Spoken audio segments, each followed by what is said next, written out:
Hello and welcome to Souk Pulse. It's a beautiful Tuesday on the side of the Niger. For those that are wondering, this is Souk News, where we dwell on positivities. So it doesn't matter where you've been, what you've heard, the information and narrative that have choked you over the last 24 hours. Relax, watch Souk News and detox.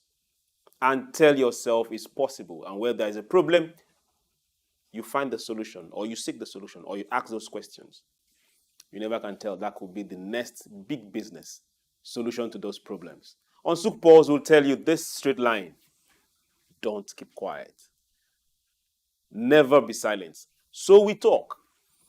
Does it concern your country? We talk. Mine, we talk. The economy, we talk. Policies, we talk. Foreign investments, we talk. Direct ones, we talk. Indirect ones, we talk. What's happening at the borders, we talk. Okay, then for those in Nigeria, protest has been going on for 6 days now. We still talk. Protests without destroying things, we talk. When you go ahead and make those decisions and they are wrong and touch property, we still talk and tell you don't do that. Stay alive. We need a better country. Stay alive. And for those in power, we elected you there. You listen, so we also talk. Because you should listen. And not just listen, go ahead and act, not just hearing. Today on Souk Pulse, we'll be going somewhere that most people shy away from. Why? Reasons best known to them. So we'll tell you, go ahead. Call your friends, call your neighbors. If possible, get your enemies around. Argue on your side, no problem. When we keep talking, then just know that the solution is not far ahead. Someone will hear, someone will implement, someone will find a problem and see the solution in that problem, and someone will start a business. Today we are looking at regions, we are looking at development, we are looking at asking direct questions. Should regions, for those in Nigeria, should regions develop at their pace? Not from the center. You're asking me, what are you talking about? Yes, you heard me, and you heard me very, very well. Now we have 3 major regions: north, south, west. Now every other person, every other region comes along that line. We have the middle belt, yes, definitely. But now if we break it geopolitically, now we have 6. Take them as you want them. But now, should every of these regions develop at their pace and not what happens at the center? Not what the center dictates, not as the center dispenses funds, not as the center plans their budget, but as a people take responsibility. That happens to be the key word. And develop your region, develop your state, get people active, get people working, and not the bottom line of waiting for Mr. President, waiting for Abuja. For those in Nigeria, you know what I'm talking about. Now, to talk about this, we'll go through several sectors, several key places where we think that our regions are sleeping. That's from my own point of view. There's no other person to do justice to this than one who is not just as learned as he is experienced and exposed. Your Excellencies, distinguished ladies and gentlemen, join me as I welcome to Souk Pulse, Mr. Sam Orovwuje. He is a policy and public analyst and one that is good at it. Sir, you're welcome to Souk Pulse. Good evening, Chooks. Nice to be here. Thank you very much. So on behalf of myself and the entire crew, we welcome you again. Thank you very much indeed. Good. My pleasure. Thank you. Now, we've seen a lot of demonstration on the streets across the country, from Port Harcourt down to Jigawa, from Lagos, though not that serious, down to Niger, down to Nasarawa, down to Benue. Now, one thing is sure, it cuts across everywhere, and it has to do with people not satisfied. Sometimes when we see videos, we now ask ourselves questions. These people are coming from this particular region. You mean in 2024, this is the level of poverty or development in that region? So should we be holding the center accountable? That is not where I'm going to. Why are those regions not taking it upon themselves to show up the livelihood within their region and wait for the center to always be the one to do the push? Why have we put ourselves in that state? Chooks, let's begin this way. The tragedy of the Nigerian state has been provokingly worrisome, where you have a federal system of governance, and most of the resource are domiciled at the center. There are two schools of thought. Some are saying that there's nothing wrong with the configuration of the state of Nigeria as it is. Some feel that the issue of the territorial dimension of the state, which is essentially called federalism, that most of the things are skewed in favor of the federal government. That's one school of thought. On the other hand, we have the federal government, we have subnational, which is the state, and perhaps the local government. The question is beyond the pose I just made about regional autonomy. What are the other constituent states, whether local or state, are doing at their level? Whereas we focus more on the federal government. Mind you, even the chunk of the percentage that goes to the federal government, by the time you remove the 1% stabilization fund, the ecological fund, what is left with the federal government is even about 49% of the revenue, which is even close to the allocations that goes to the states and perhaps the local government. So we needed to situate that in. When you talk about regional autonomy, you're talking. We are not going towards autonomy for now. Yes. I'm looking at development. Yes. We are all waiting for the development to come from Abuja.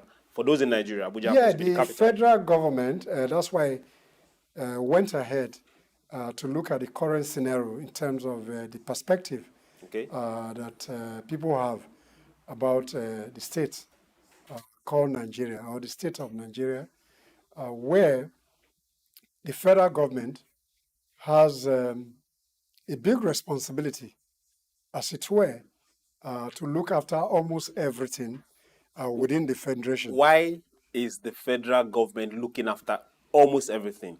Yeah, If those that are no, not the being point, looked after the have point, to if put we their go hands and back do nothing, to, if we go back to the various constitutional elements that led to the independence, before now we have what you call regional governments that have some serious semblance of development.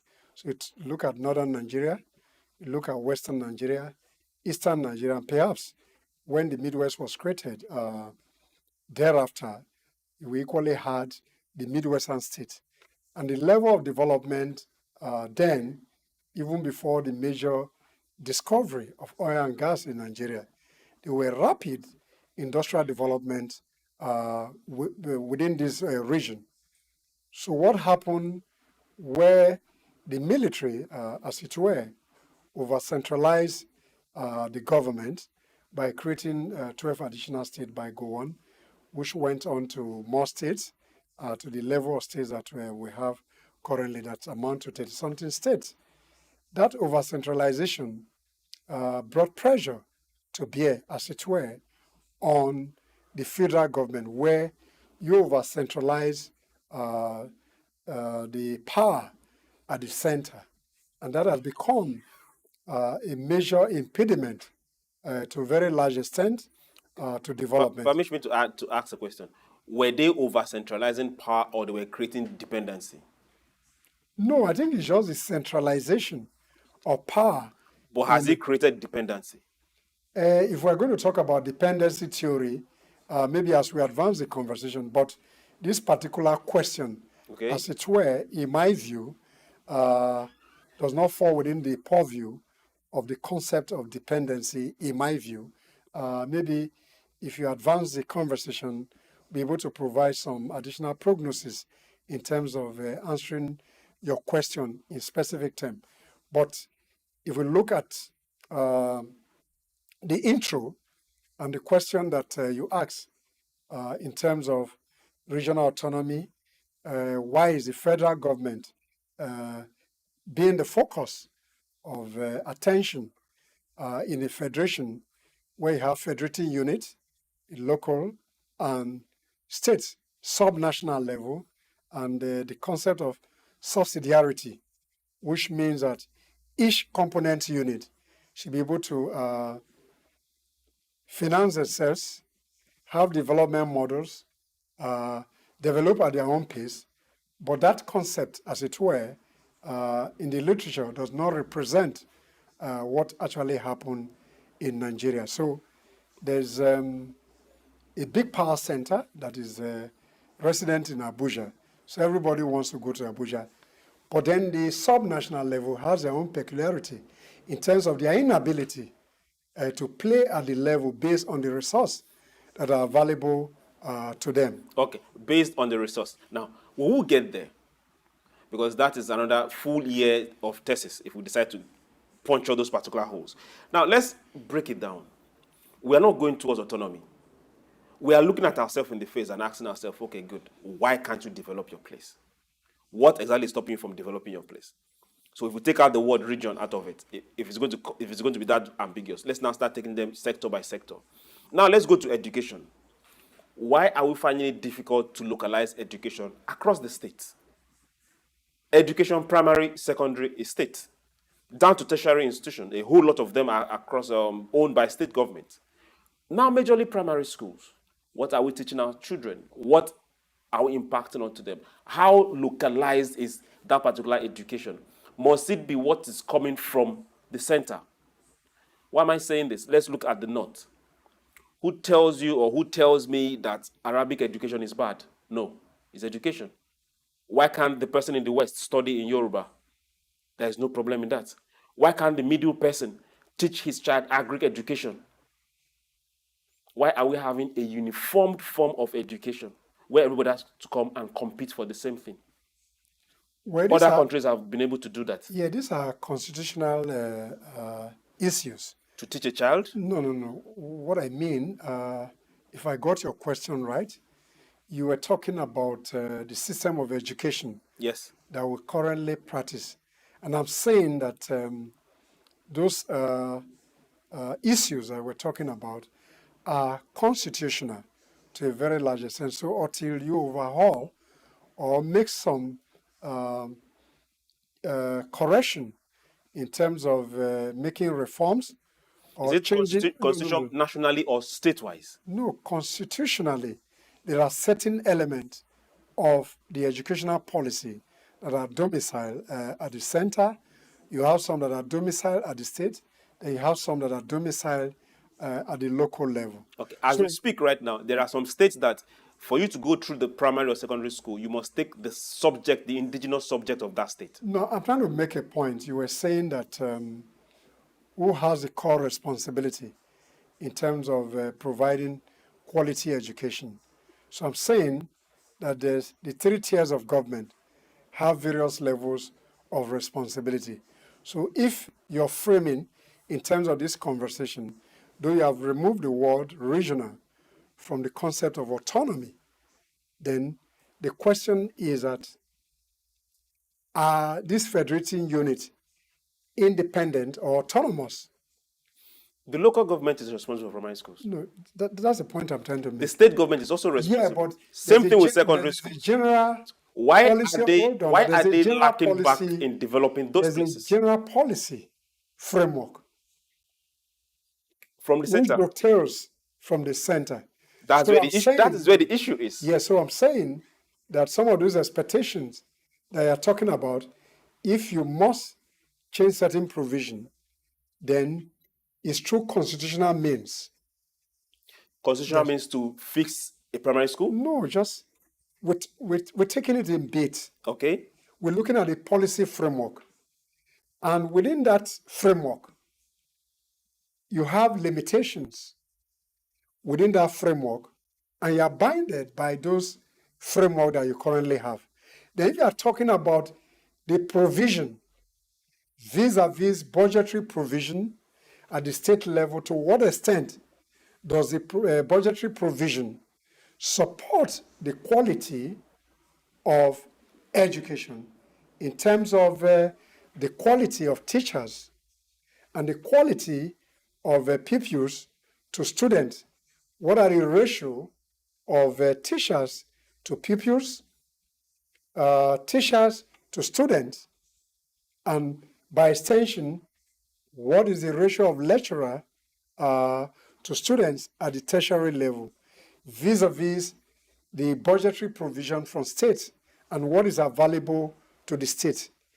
Do they have an investment that sustain the quality of education within the provision of the national policy of education? Is it in line with UNESCO minimum thresholds? Okay. In terms of when we go that far Yes. and bringing UNESCO into it, No, now I'm just- we're not looking at international standards. No. I'm just Whose using that standard- as a bench. No. The point I'm making Okay. is that one, there are various layers. So if you are trying to provide a solution to a problem, you need to identify the various layers so that we can situate the actual problem within the framework of what currently exists. So I've just said there's an educational policy which is driven by the federal. Subnational has their component.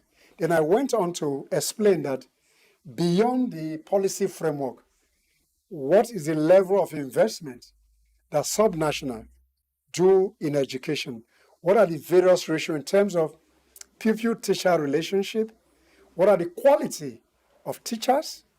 What are the qualities of the pupils that are turned out from these public institutions? So I'm taking them, putting them into a compartment so that we can understand the framework, the challenge of subnational, whether it's corruption, whether it's the level of investment, whether the ratio of teachers to pupil, ratios of teachers to students, ratio of lecturer to students. Okay. These are all the parameters that you must use, or the yardstick you can use as a measurement to determine the level, the quality, and access to education. Okay. Now, our major words that we are looking at here is one, development. Then we'll talk about the regions. We can classify those regions from local government down to the states, join together as they are in a particular location. Now I'm looking at education. I'm looking at primary school. I'm looking at from primary one, nursery, down to your JS3, your first 10 years of schooling. That is local government. That is state government. They can't run away from it. Why don't we have them focused on that across the regions? Well, the challenge here is that you can't even say, maybe I can't speak so authoritatively to the issues Yes. in northern Nigeria.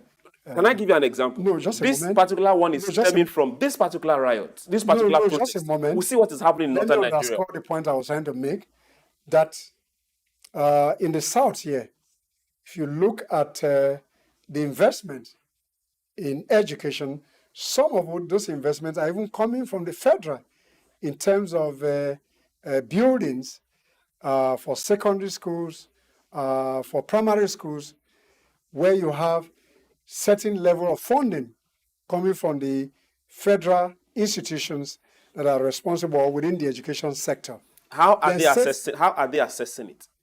No, they have what they call counterpart funding. Good. That which means Yes. the region on this side, No, the people the on this state- side are pulling it through. Yes, Good. the So state. why are others not doing the same? Well, that's the question that you need to ask those who are in leadership position in those In those regions. particular places. Yeah, Okay. why are they not encouraging school enrollment in those particular regions?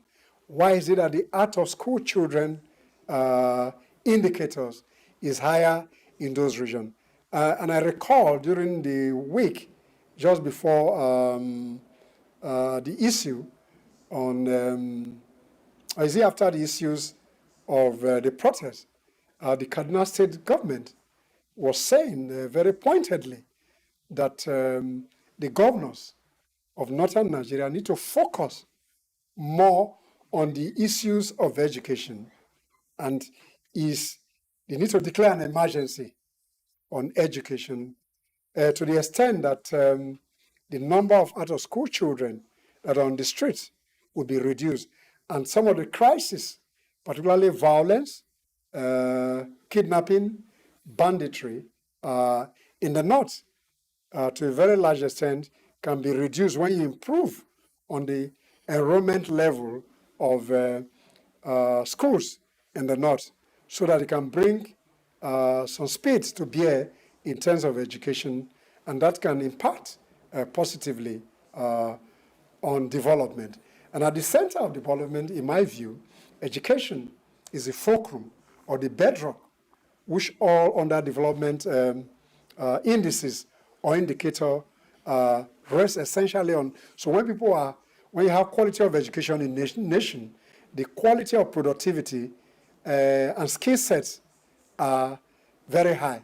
To that extent, we need to do more investment in education. When you say we need to do, who needs to do? We as a country, I'm using the word collective. Can we look? Can we look at where the people are dwelling? This concept of always passing the buck. Okay. It's always easy to criticize. So sometimes when I use the word, I try to talk as a collective, as a nation. But when we talk as a collective, most times some people don't take responsibility if you don't call them out. Yes, but then when you do analysis, you find a way to put the facts in the public domain. Because what you're doing here is what we call agenda setting. Good. Which will shape policy, and people can pick some element from what you're doing and see how they can do advocacy, and those who in the government can see some of those gaps and see how they can redress those gaps. Okay, our time is always fast, especially when I have you here. It just runs. Let's leave education because we have a whole lot of sectors to touch. We are looking at regions standing up and counting, not waiting for beginning of month to collect FAC allocation for the month that just finished, which just happened just a few days ago. Now let's look at private and localized industries.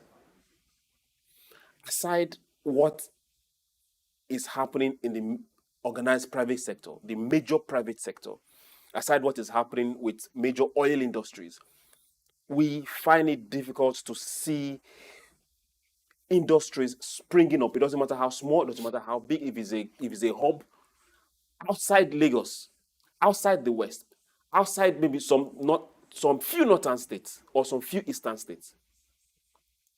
But we know that people across Nigeria are very industrious. There are local industries that have just turned to house, kitchen, backyard industries that are just their line follow. Why are the regions not looking at it? Why are the states not looking at them? Tanning is almost dead in Kano. Cotton plantations are almost gone from Kaduna all the way down to Yobe. Same thing, the cloth fabrics is almost dead in Abia. Why are we not focused on things that we know we are good at? Everybody waiting for end of the month. The challenge here for me, Chuks, is that when a country opened its door to all kinds of importation, then the local industry suffers. And that has been the bane of Nigerian development.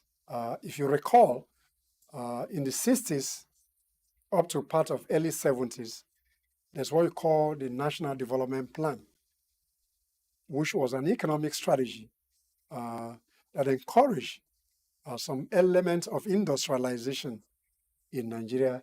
And then you move on into the early 80s, where the concept or a policy framework on backward integration of some of own industries that were in Nigeria, particularly even the brewery industry, we're trying to see how they can use localized products as part of their ingredients for brewing, in terms of using maize, using sorghum, and all that kinds of item. But to a very large extent, the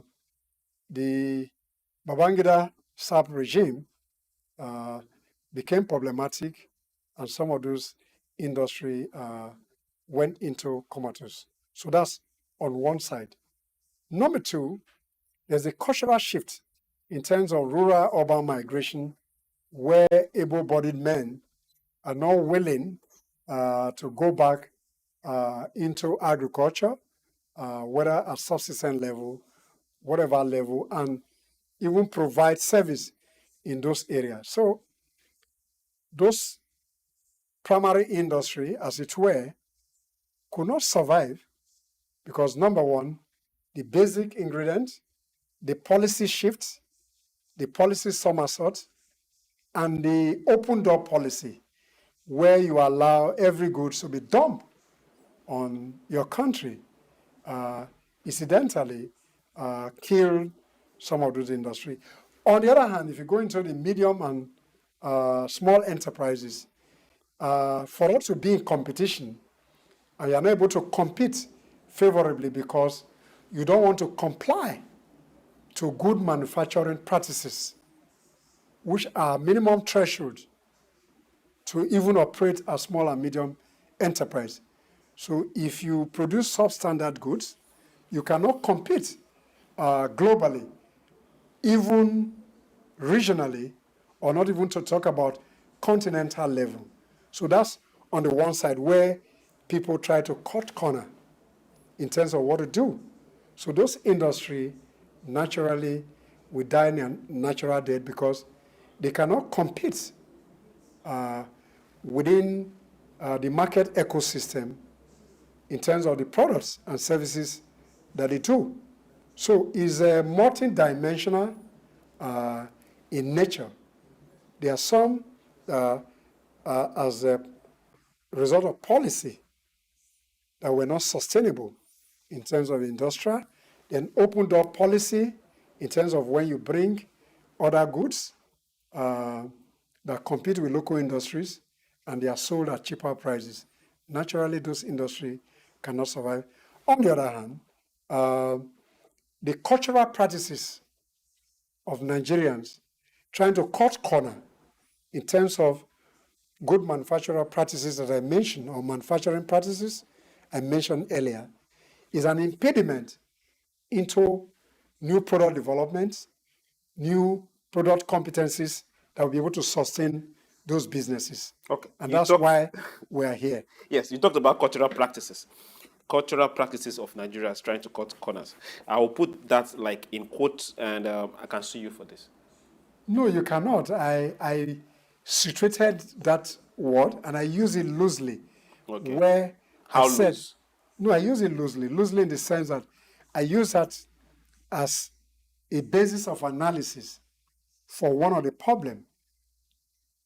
Okay. Where I mentioned, just a moment, I 100% agree where I with you. mentioned that where you cut corners, you cannot compete. Okay, but let's take the cultural practice out. No, I use out of it advisedly. And when I use the word, I cannot say sometime in quote. Okay. There was a way I raised my voice to show that is an element to drive home the point. So Okay. I can just remove that word and say where people make shortcuts to certain elements that will not make them to compete with other people, even within the sub-region. Okay. Now let's look at it this way. If there is a pressure group coming from across the regions, let's say my region, I produce palm oil, and to our shame, you guys are looking at me, to our shame, palm oil is being imported into the same country. Shame on us. If my region is producing palm oil, and I know that palm oil is going to come into this country, or is coming already, or is being brought in from somewhere, can't we as a region go to the center and say, no, don't do this? We will scale up and we'll produce better. Is it not doable? Well, it's doable, but certain element of the points that I mentioned earlier, I will go back in there. No, just in few words, because we have a whole lot of ground to cover. No, okay. It's possible.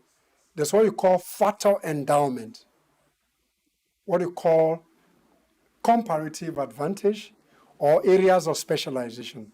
So this country is endowed with various products, whether agricultural commodities, whatever it is.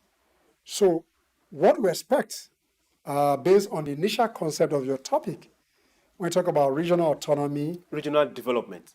whatever, so you need to change your... Development is our watchword. No, okay, regional development. Thank you very much. Based on factor endowment. Factor endowment means where you have comparative advantage. So you mentioned eastern Nigeria, for example, that is very good in palm oil production. To what extent can that region galvanize resources, even creating a regional bloc, as it were, to see how they can build large farm estates, process palm oil, look at other derivatives. That was done before. No, hold on. Other derivatives. So that's bring back to the question you asked earlier.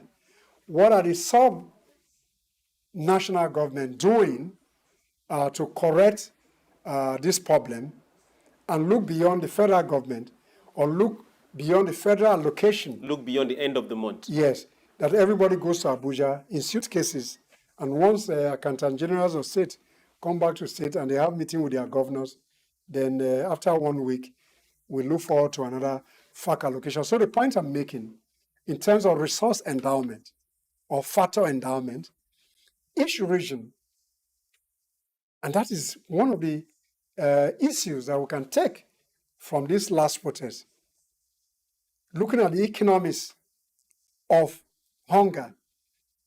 To what extent can we provide productivity, channel the 30-something% viable, able, restive population in a way that you can deploy them into the various factor endowment that each region, each state is gifted with, and we can resolve these issues of poverty, multidimensional poverty, which almost at the rooftop, over 89 point something Nigerians are. Did you say it's almost at the rooftop? Yes. Because it's right on the skyscraper right now. Yes. So And we are all to blame. I like to use my word advisedly. I use the data that is in the public space. So we're over 200 and something million, 89 point something percent of us are in multidimensional poverty. Okay. So, Let's look at this from this angle. Now, before we now start looking about or trying to compete with others, first of all, let's use what we produce. Let's feed ourselves. Let's buy what we are producing. That is possible. It's right here in our country. What is coming out to compete with what we are going to produce is going to come from outside. And there are borders. There are customs. There are policies that can be changed. Now, what is the issue is, can we produce what we need? we can produce what we need and equally export. Before we get to export. No. The question, I'm answering your question. Can we, I'm saying, yes, we can. Then yes, we can produce what we need. Yes. Okay. Then I took it a step further, just to advance the conversation, that when we even produce, we can produce more and we can export, even within the continent, even within the sub-region.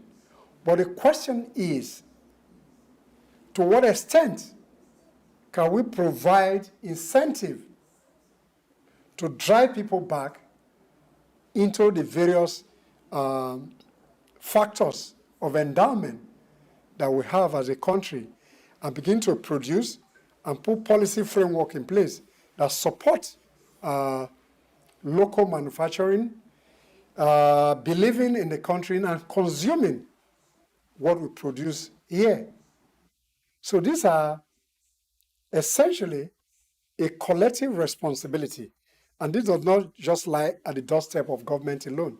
Even as citizens, what is our role in what we consume? Are we even ready to be productive first and foremost? And that's very critical. And you see, even in workplaces, people are not even willing to contribute their quota. So these are collective challenges for nation building, for development. So we as a people must come to that road when we make a collective decision that, hey, wait a minute, we cannot continue to go in this direction. So this blame game syndrome that has enveloped us as a people We must find a way where we constantly put the doorstep of our challenges at the doorstep of government. Even as citizens, are we responsible citizens? Okay, before we get there and veer to that particular civic education, let's go straight to agriculture. This is one particular place I strongly believe if we conquer, half of our problems are solved. Now, we have Niger State. I'll always give that as an example. We have Niger State. In the last 6 months, Niger State have done something extraordinary. They have come out directly to say, okay, good, we are going to focus on agriculture. And they have matched their words with action, both bringing in tractors and other machinery. Now they are galvanizing their people, locals, to get into the farm. They are getting the research institute within Niger State and the schools to get in the farm. Now they've gone beyond that to tell corpers, those that come to serve, hey, if you want to stay, we will empower you to get into the farm. Now this is a state, I won't call it one region, just a state that other states are in that particular region can copy. Why are we not seeing this kind of action come out from other regions? So this conversation is to advance that interest that once you're able to focus on a particular resource endowment or resource factor or factor endowment, and you focus on the value chain of that endowment, then food security is sustained even with the state, and thereafter you are able to even trade across your state with neighboring states. And the Niger state I just mentioned already have arrangement with some states in terms of rice production, if I'm correct. And then the encouragement now would be to what extent would other leaders within the various regions look at their own competitive advantage in terms of endowment and see how they can focus on delivering value for the state first and foremost, encouraging employment, providing incentive, providing inputs, and even providing land, which is domiciled with the state governors.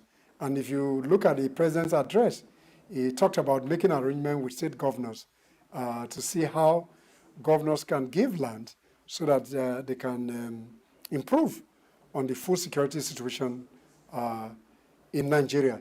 So, like I mentioned earlier, is a collective responsibility for leaders to look beyond the envelope that comes from Abuja and to see how they can focus on empowering citizens within their state, particularly agriculture, that used to be the mainstay of the Nigerian economy before the discovery of oil and gas in Oloribiri in 1958.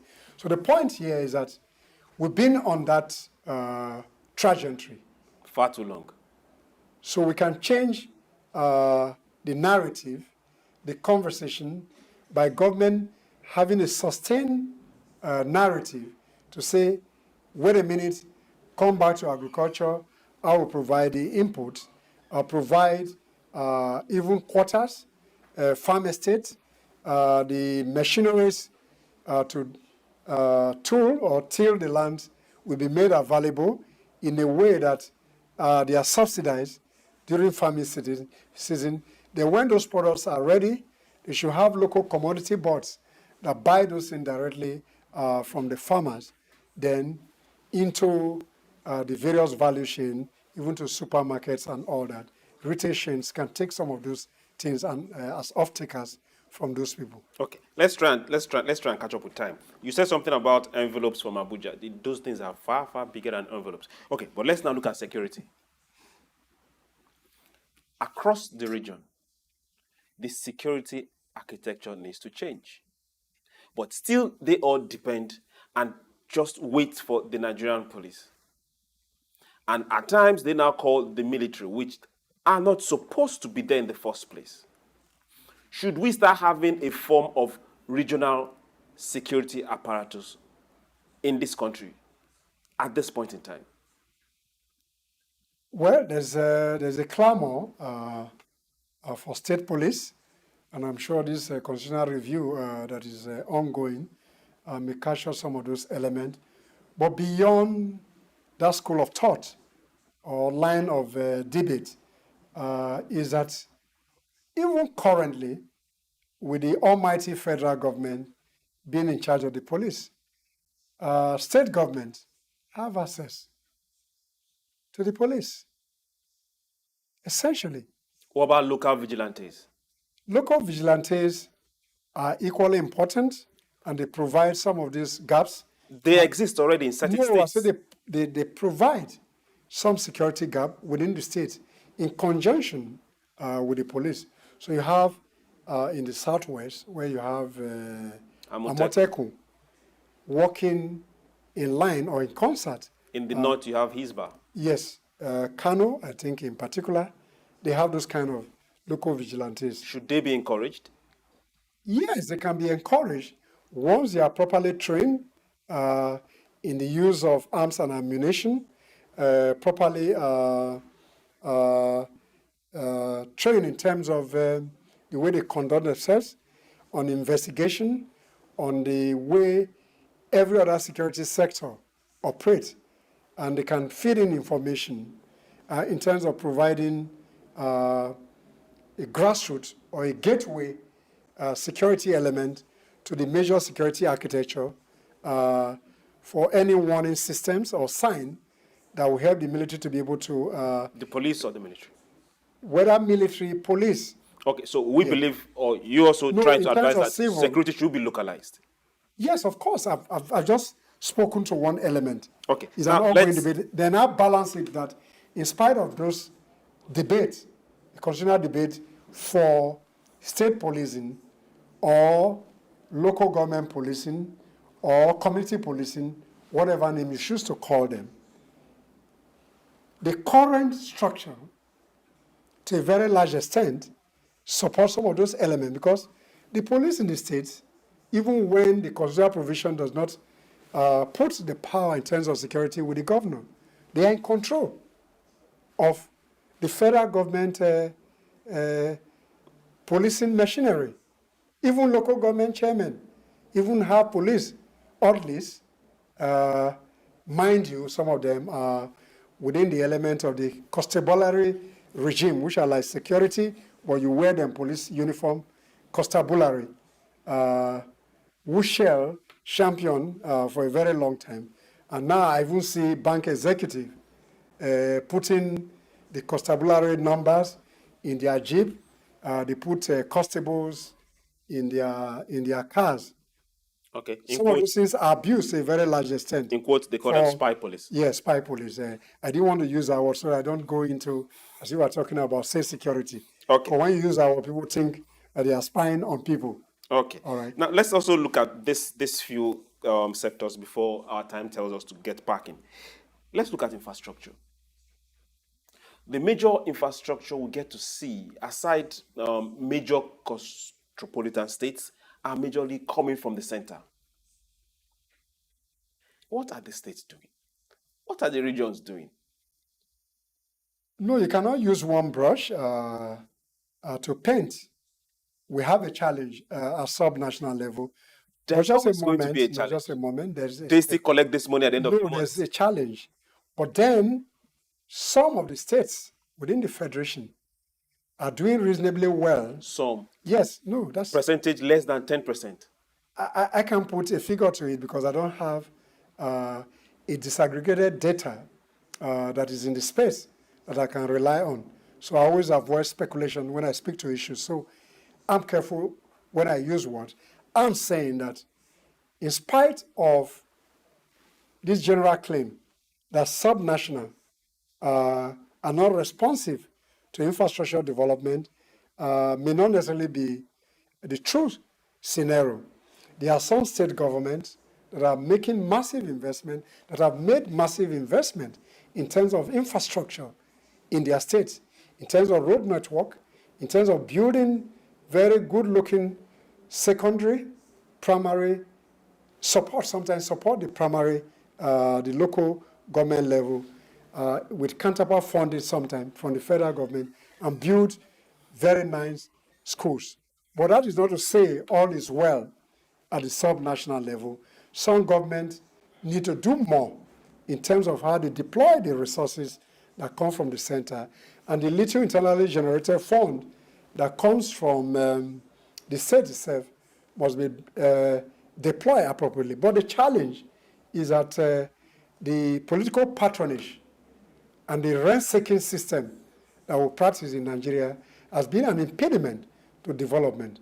So until leaders begin to say, yes, you needed those patronage to get into power, but then the common good or the public good supersede some of those small centers of influence and power that most people serve most times. Okay, now let's try hit here before we go for home run. Nigeria as a country is blessed with tourist attraction. Festivals, every state has one. Festivals that can be developed to international standard. But as we speak, we only see tourism coming from the center. What are the regions and the states doing? Agongu Fishing Festival is, you read that in the stories right now. The Osho-Oshogbo, good and fine. When it happens, it happens. The major one that is still catching headlines is the Ijebu, the Oba Festival in Ijebu. Ojudu Oba Festival. The Ojudu Oba Festival. What is happening? Because these are all state events that can't go national and international. Okay, let me begin this way. Chooks, number one, when you look at the cultural imperative of how we perceive certain things in our country, then some of those festivals that were promising festivals in the past as being a subject of disdain, particularly with the high level of Pentecostalism that has changed the dynamics of how we view things.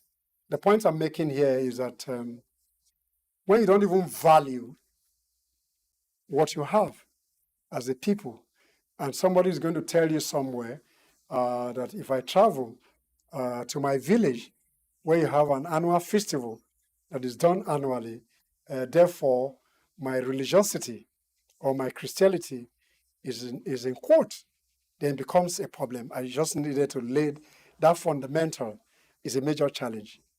That's one. Okay. Then we move it to the level of the state, where insecurity is a major problem, where people are kidnapped at will.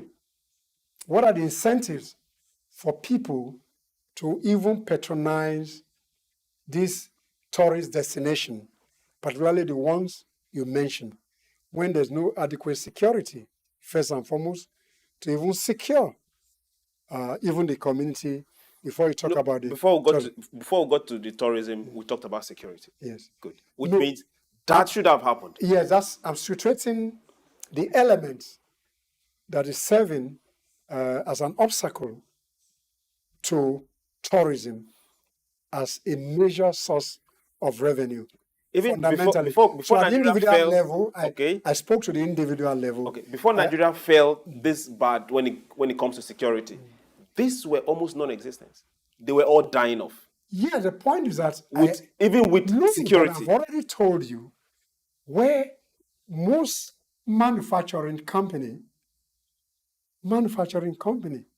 that I grew up to know, particularly in the Surulere Industrial Scheme, the Obakran Industrial Scheme, and possibly part of Ogba Industrial Scheme, that were developed by Awolowo, the Wema Board Estate, that covers a bigger part of Acacia for development, are in comatose, and some of these properties have been bought by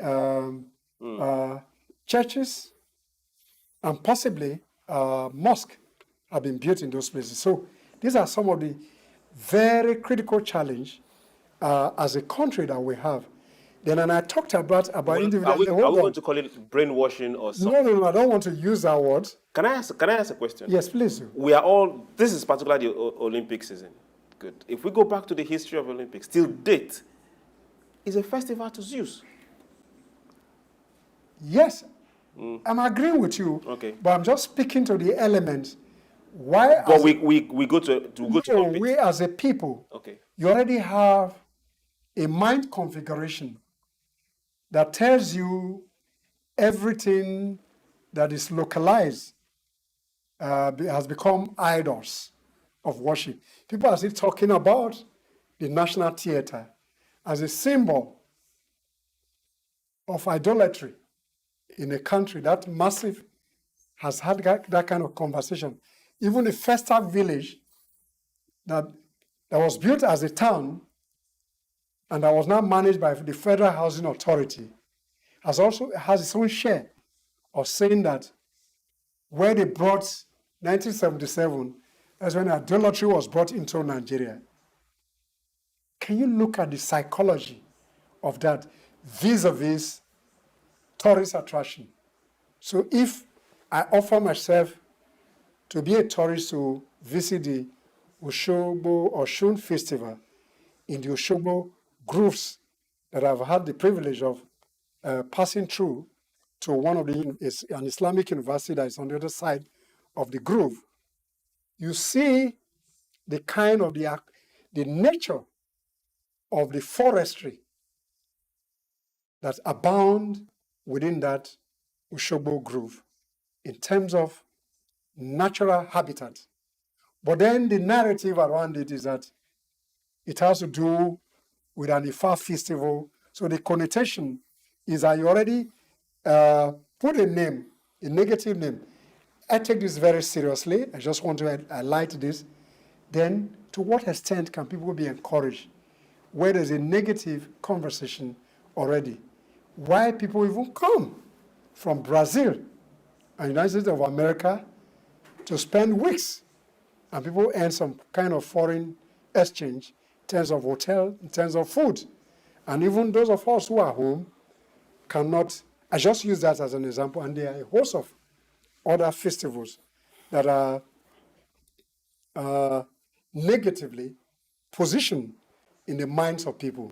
So tourism has become a major challenge.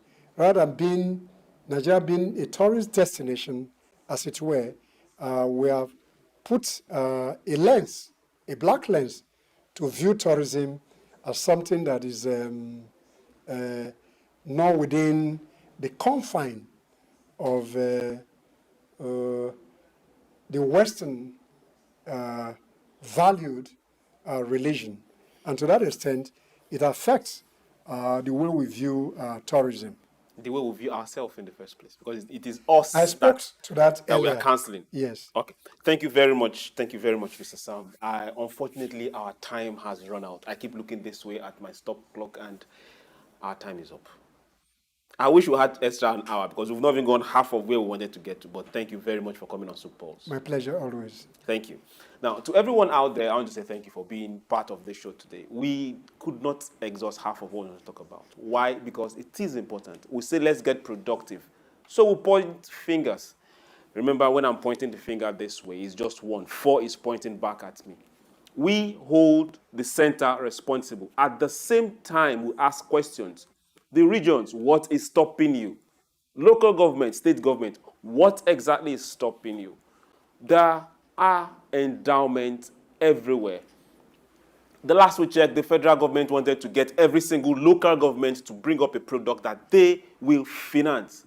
That's 774 products. What is stopping you? That's the question I needed to answer. Thank you very much for being part of Soup Pulse today. We'll do this again tomorrow. Remember, let's get productive and be your brother's keeper. My name is Chooks, John Rogers Chooks. Have yourself a beautiful evening.